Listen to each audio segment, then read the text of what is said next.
कलदम BNA के साबिक commander Sarfaraz मंगलजई 70 साथियों समेत कौमी धारे में शामिल पुरतशद्दुद कार्रवाइयां तरक करने का ऐलान। कहा, बलोचिस्तान में दहशतगर्दी के पीछे भारत का हाथ है। मजमूम मकासद के लिए बलोचों को इस्तेमाल किया जा रहा है। बलोचिस्तान की पसमानदगी का हल करप्शन पर काबू पाने में है।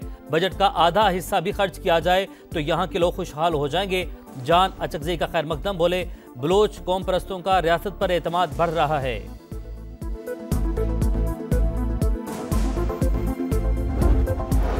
आम इंतखाबात के लिए कागजात की वसूलियत जमा करवाने का अमल जारी। नवाज शरीफ NA 15 मानसहरा से इलेक्शन लड़ने के ख्वाहिशमंद। आसिफ जरदारी NA 207, नवाब शाह, बिलावल भुट्टो NA 194 लाड़काना से मैदान में उतरेंगे। जहांगीर तरीन का NA 155 लोधरा से इलेक्शन लड़ने का फैसला।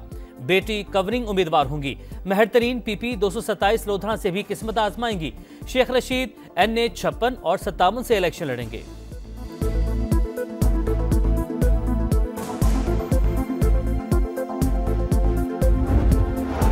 साबिक चेयरमैन PTI लाहौर, इस्लामाबाद और मियांवाली से इंतखाबी मैदान में उतरेंगे। तहरीक इंसाफ का ऐलान। बैरिस्टर गौहर की शफाफ इंतखाबात के लिए चीफ जस्टिस से किरदार अदा करने की अपील। अली जफर बोले, टिकट कुर्बानियां देने वाले कारकुनों को मिलेंगे। उम्मीद है तो शाखाना केस का फैसला जल्द आ जाएगा।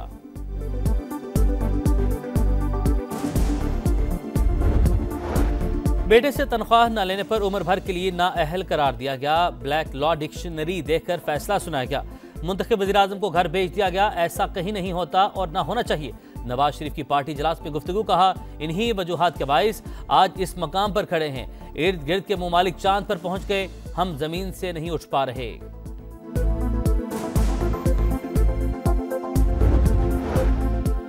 ISI, FIA और IB समेत किसी एजेंसी को ऑडियो टेप करने की इजाजत नहीं। अगर कोई हुकूमती एजेंसी रिकॉर्डिंग्स कर रही है तो वो गैर कानूनी है। अटॉर्नी जनरल का इस्लामाबाद हाई कोर्ट में जवाब। अदालत की आइंदा समाअत पर FIA और PTA को दोबारा जवाब जमा करवाने की हिदायत। जस्टिस बाबर सत्तार ने रिमार्क्स दिए, तमाशा बनाना चाहते हैं तो बना लें। अगर हुकूमत ने नहीं बताया तो फिर नेशनल और इंटरनेशनल अदालती मावन मुकर्रर करेंगे।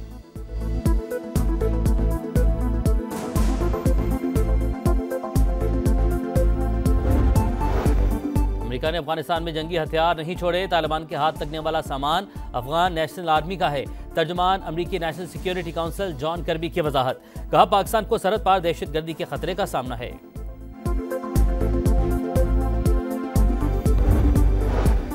और शाहीन आफरीदी के बाद शादाब खान भी एजाजी DSP बन गए। पंजाब पुलिस ने ब्रांड एम्बेसडर मुकर्रर कर दिया। डॉक्टर उस्मान अनवर और एडिशनल IG ने रैंक लगाए।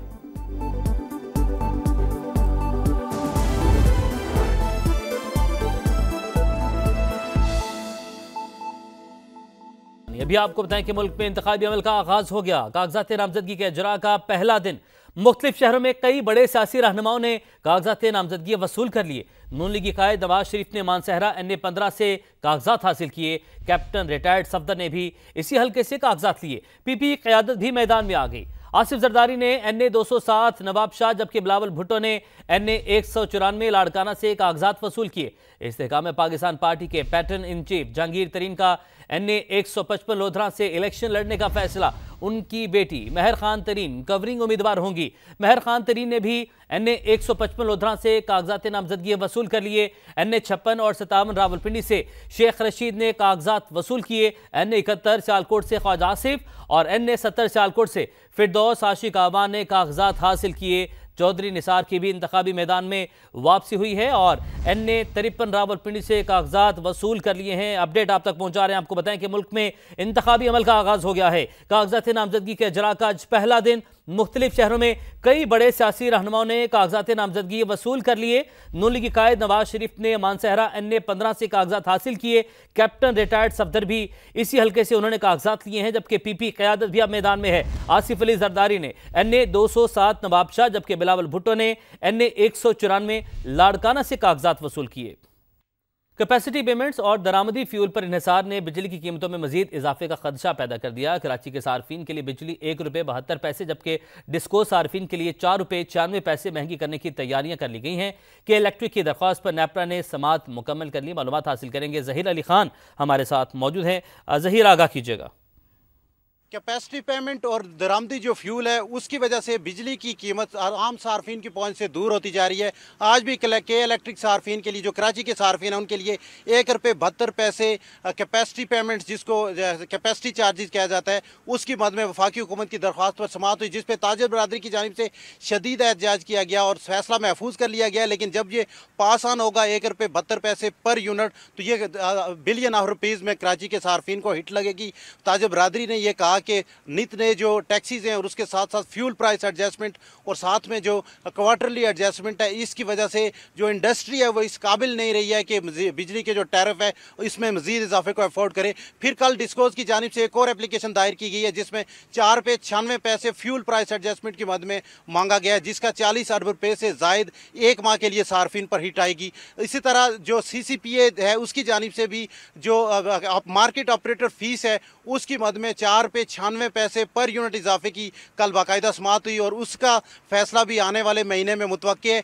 तो जो बिजली की महंगी कीमत है उसको जो फ्यूल प्राइस है और फिर जो डिस्कोज और जो ऑपरेटर हैं उनके जो चार्जेस हैं वो भी सार्फिन से वसूल किए जाते हैं, जिसकी वजह से बिजली मज़ीद महंगी होती जा रही है। और जो सर्दियों में चूँकि यूजेज कम हो जाती है, लेकिन उसके बावजूद सार्फिन को कोई बहुत बड़ा रिलीफ मिलने की उम्मीद नहीं है।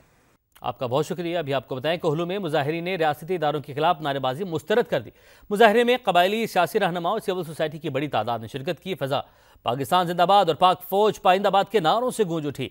मुजाहिरीन का कहना था कि सिक्योरिटी फोर्सेस की कुर्बानियों के बाइस इलाके में अमन व अमान बहाल हुआ है। साबिक सूबाई वजीर मीर नसीबुल्लाह मरी ने कहा, इस मुल्क और वतन के लिए हमारे लोगों को शहीद किया गया, जिसमें उनके वालिद शहीद जस्टिस नवाज मरी भी शामिल थे। रियासती इदारों के खिलाफ वॉल चॉकिंग और इश्तियाल पैदा करने की भी इजाजत नहीं देंगे। पूरी कौम पाक फौज और रियासती इदारों के शाना बिशाना खड़ी है। इस्तेकाम में पाकिस्तान पार्टी ने आज़ाद कश्मीर में सियासी सरगर्मियों का बाज़ाब्ता आगाज़ कर दिया। रावलाकोट से बड़ी तादाद में अवाम ने अरशद न्याजी की क़यादत में IPP में शमूलियत इख्तियार कर ली। IPP के रहनुमा सरदार तनवीर इलियास ने ऐलान किया है कि IPP इक़्तिदार में आकर वादे पूरे करेगी। उन्होंने इल्ज़ाम लगाया कि वज़ीर-ए-आज़म चौधरी अनवारुल हक सरकारी महकमों का नाजायज़ इस्तेमाल कर रहे हैं। साबिक़ वज़ीर-ए-आज़म ने सियासी मुखालिफिन को माफ़ करने का ऐलान भी किया। आपको क्या हो रहा है, महकमा माल से क्या काम लिया जा रहा है, महकमा सेहत से क्या काम लिया जा रहा है। जब उसके अपने फेवर की बात हो तो तमाम कवानीन को रूल देता है। जुबान का वादा, कभी ये गर्दन कटेगी आपके साथ, आपको लट डाउन नहीं करेगी, न आपको दरिंदों के हवाले करेगी, न आपको बेआसरा छोड़ेंगे। इस्तराब और बेचैनी है, जो परेशानी है उसका हमें इदराक है। अभी आपकी जान छुड़ाएंगे। इससे लोगों ने अपने ऑप्शंस आजमाने के बाद आज इस नतीजे पे पहुंचे कि MQM के अलावा इस शहर को और कोई बनाने संवारने वाला नहीं है। लिहाजा सारी ज़ुबानें बोलने वाले आज अल्हम्दुलिल्लाह हमारे झंडे के नीचे आ चुके हैं और बड़ी तेज़ी से जो बच गए वो आ रहे हैं, क्योंकि सारी दूसरी पार्टियां जहां पर वो थे वो सब फेल हो गए। हमने सबको गले लगाया है, हमने पहले भी खिदमत की है। अब हम साथ मिलकर इस शहर को दोबारा तेज़ी से तरक्की करने वाला शहर बनाएंगे, हमारा ये मानना है।